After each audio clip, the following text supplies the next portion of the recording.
अध्यक्ष महोदय, आज तो हमारे आपके अधिकार कट रहे हैं। मैं याद कीजिए अध्यक्ष महोदय, मैंने आपसे कहा था, अध्यक्ष महोदय सुना है इस लॉबी में कि कुछ अधिकार आपके भी छीने जा रहे हैं, उसके लिए हम लोगों को लड़ना पड़ेगा आपके लिए। अध्यक्ष के अधिकार अखिलेश जी सिर्फ विपक्ष के नहीं है, पूरे सदन के हैं। इस तरह की गोलमोल बात आप नहीं कर सकते हो। आप नहीं हो अध्यक्ष के अधिकार के संरक्षक। वक्फ बोर्ड के बिल को पास करने के बाद मचा घमासान और अमित शाह ने अखिलेश यादव को सुना दिया खरी खोटी। आपको बता दें कि अखिलेश यादव पर अमित शाह ने कहा कि गोल गोल बातें मत कीजिए, अध्यक्ष के अधिकार के आप संरक्षक नहीं है। बड़ी खबर इस वक्त की आप देख रहे हैं द न्यूज, आपके साथ में सृष्टि।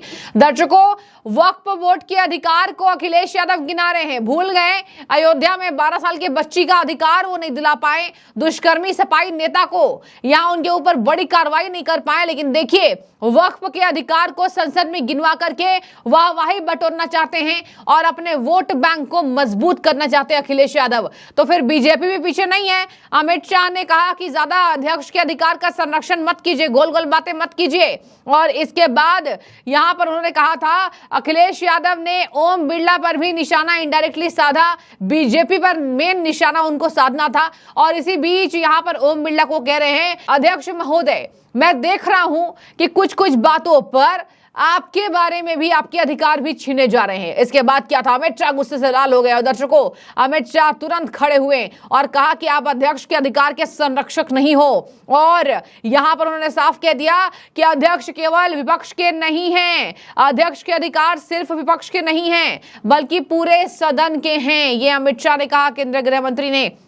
आपको बता दें, अखिलेश यादव वक्फ पर भाषण दे रहे थे और अपने सपाई नेता पर, क्योंकि वो यहाँ पर मोहित खान है उसका नाम, तो उसके ऊपर कोई कार्रवाई इसलिए नहीं कर पा रहे हैं क्योंकि अखिलेश यादव को डर सता रहा है। दर्शकों, आप इनकी राजनीति के डीपनेस को देखिए। और ये नेता राजनीति में इतने धूमिल हो चुके हैं कि जनता से कोई लेना देना नहीं है। ये भोली भाली जनता है, बेवकूफ बन भी जाती है कभी कभी इनके माध्यम से। आपको बता दें कि अखिलेश यादव ने वक्फ के अधिकार पर जो ऐसा कहा, अब यहाँ पर भाजपा नेता शहजाद पूनावाला ने भी तर्ज कसा। सबसे पहले सुनाते हैं कि ये गहमा गहमी कब हुई और कैसे अमित शाह ने अखिलेश को खरी खोटी सुना दी है। अध्यक्ष महोदय, आज तो हमारे आपके अधिकार कट रहे हैं। मैं याद कीजिए अध्यक्ष महोदय, मैंने आपसे कहा था कि आप लोकतंत्र के न्यायाधीश हैं। और मैंने अध्यक्ष महोदय सुना है इस लॉबी में कि कुछ अधिकार आपके भी छीने जा रहे हैं, उसके लिए हम लोगों को लड़ना पड़ेगा आपके लिए।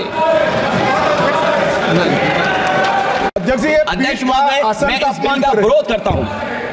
कोई अध्यक्ष के अधिकार अखिलेश जी सिर्फ विपक्ष के नहीं है, पूरे सदन के हैं। इस तरह की गोलमोल बात आप नहीं कर सकते हो। आप नहीं हो अध्यक्ष के अधिकार के संरक्षक।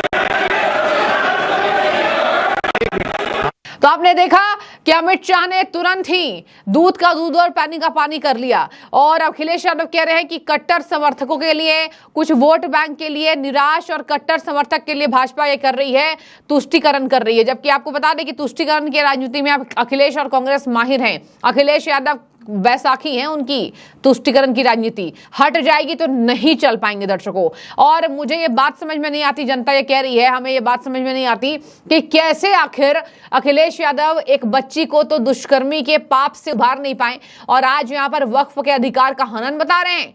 वक्फ के 10 पॉइंट को किरण रिजिजू, जिन्होंने लोकसभा में इस बिल को पेश किया है, बताया है। और अब शहजाद पूनावाला क्या कह रहे हैं, जरा सुनिए। आज किरण रिजिजू साहब, केंद्रीय मंत्री ने जो वक्फ अमेंडमेंट एक्ट पार्लियामेंट में लाने का काम किया है, सभी लोग और खास करके मुस्लिम समाज के लोग इसका तहे दिल से स्वागत करते हैं। ये एक pro good governance, pro transparency, pro women, pro participation, pro inclusivity और प्रो पुअर मुस्लिम कदम है। ये एंटी लैंड ग्रैबिंग, ये एंटी लैंड माफिया और एंटी करप्शन है।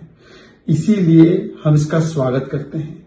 लंबे समय से मुस्लिम समाज की यह मांग थी कि इस पूरे वक्फ के सिस्टम में, जिसमें लाखों एकड़ की प्रॉपर्टी है परंतु आमदनी 200 करोड़ से कम है, उसमें पारदर्शिता है, उसमें महिलाओं का पार्टिसिपेशन है, आगा खानी, बोहरी, पसमानदा, बाकी मुस्लिम तबके भी इसमें शामिल हो और जो संपत्ति मुसलमानों की है उसका इस्तेमाल मुसलमानों के लिए हो, ना कि किसी गिरोह के लिए जो पारिवारिक रूप से और पॉलिटिकल रूप से संपन्न है और वो पॉलिटिकल आकाओं के साथ मिलकर इन जमीनों पर कब्जा करता है।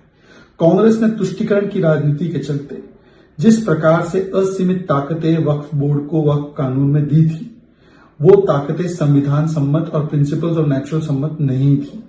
किसी भी प्रॉपर्टी पर अपना अधिकार जमा लेना, फिर सामने वाले को प्रूव करना पड़े कि ये उनकी प्रॉपर्टी है, जाकर वहां पर कोर्ट में नहीं बल्कि ट्राइब्यूनल में ये करना पड़े, ऐसे कई सेक्शंस थे। सेक्शन 3, सेक्शन 85, सेक्शन 83, 86, 40, बहुत सारे सेक्शंस थे जिनका संशोधन किया है और जिनको संविधान के साथ तालमेल में लाया गया। ऐसे कोई कानून हिंदुओं के, पारसियों के, जैनियों के, बुद्धिस्टों के और दूसरे धर्मों के नहीं है। केवल एक धर्म को, एक वर्ग को तुष्टीकरण की राजनीति के लिए खुश करने के लिए इस प्रकार का कानून बनाया गया था। और इसी के चलते ऐसे रिडिकुलस क्लेम्स भी हैं। ताजमहल पे कभी क्लेम कर दिया गया, कभी क्लेम कर दिया गया तमिलनाडु के गांव पर जो 1500 साल पुराना जिसमें मंदिर है, या कभी सूरत म्युनिसिपल कॉर्पोरेशन के हेडक्वार्टर को क्लेम कर दिया गया। ये सारी चीजें मध्य प्रदेश हाईकोर्ट तक भी जब पहुंची तो मध्य प्रदेश हाईकोर्ट के जज ने भी इस पर खरी खोटी सुनाई। आज सभी मुसलमान इसके पक्ष में, दरगाह के जो लोग हैं, सज्जादा नशीन है प्रमुख दरगाहों के, उन्होंने स्वागत किया है, क्योंकि सबसे ज्यादा भुगतभोगी वो इसी के हैं। वक्फ बोर्ड अतिक्रमण उन्हीं की जमीन को कर रहा था। ये एंटी मुस्लिम नहीं, परंतु इंडिया अलायंस के कुछ नेता इसे एंटी मुस्लिम कहे जा रहे हैं। ये वही लोग हैं जिन्होंने कहा सीए आएगा तो नागरिकता छिन जाएगी, एक की भी नागरिकता नहीं। अब ये कह रहे हैं कि ये कानून आएगा तो वक्फ एक्ट की वजह से जमीनें मुसलमानों की छीन जाएगी। ये उसी प्रकार का झूठ है। बहकाना, भड़काना, चिल्लाना कमेटी है ये, बीबीसी कमेटी। इनको अपनी हरकतों से बाज आना चाहिए और जो सुधार लगातार की मांग करने के बाद Sachar committee report, 9 JPC report जिसको के रहमान खान ने हेड किया था, अनेकों कंसल्टेशन दिल्ली, पटना, मुंबई, लखनऊ में हुए, जिसपे कहा गया था ट्रांसपेरेंसी आए, मॉनिटरिंग हो, वेरिफिकेशन हो, पावर सीमित किए जाए। जिस प्रकार से आज उसको लागू किया जा रहा है, डिजिटाइजेशन टेक्नोलॉजी का इस्तेमाल किया जा रहा है। और देखिए, विडंबना की बात यह है कि विदेशों में भी, मुस्लिम देशों में भी, ओमान, सऊदी, तुर्की, सीरिया, इधर भी इतने सख्त कानून नहीं है वक्फ, इतने ज्यादा ताकतवर कानून नहीं है। उधर भी मॉडर्न कानून है, पर यहां पर विरोध किया जा रहा है केवल तुष्टीकरण की राजनीति के चलते। ये बंद होना चाहिए। एक बार फिर से किरण रिजिजू साहब का बहुत बहुत धन्यवाद।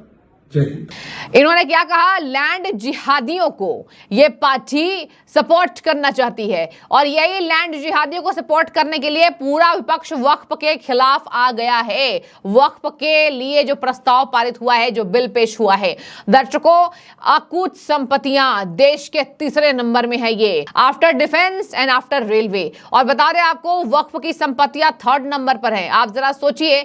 और यहां पर केंद्रीय मंत्री ने यह तक कह दिया, किरण रिजिजू ने, कि भला होगा, दुआ देंगे लोग, हम किसी के अधिकारों को नहीं छीन रहे हैं, वक्फ बोर्ड के नियम को बदलाव कर बल्कि अधिकार दे रहे हैं और इसमें महिलाओं को भी अधिकार दिया जाएगा। दर्शकों, वक्फ पे केवल और केवल बड़े प्रभावशाली लोगों का कब्जा है। और यहां पर यह तक बात कही गई कि अब तो आगे आप ऐसे भी बोल देंगे, कहीं मस्जिद पर किसी ने नमाज पढ़ी और आप ऐसे बोल देंगे कि, और ऐसे बोला भी जाता था पहले, वक्फ की यहां पर नमाज पढ़ी गई है, ये वक्फ की संपत्ति है, ऐसे करके न जाने कितने जमीनों को लूटा गया है। और दर्शकों, ये बहुत संवेदनशील मामला है। केंद्र सरकार हो सकता है कि पिछले 10 सालों से इसको बदलने की सोच रही थी। ये मोदी सरकार है। मोदी सरकार की यहां पर रणनीति और यहां पर क्रेडिबिलिटी पर कोई डाउट तो करना ही नहीं है। और यही वजह है कि मोदी सरकार अभी भी टिकी हुई है। ठीक है, कमजोर आई इस बार, लेकिन कमजोर आई लेकिन आई भला। और यही वजह है कि जनता यहां पर एक बार फिर से विश्वास इसी सरकार पर कर रही है।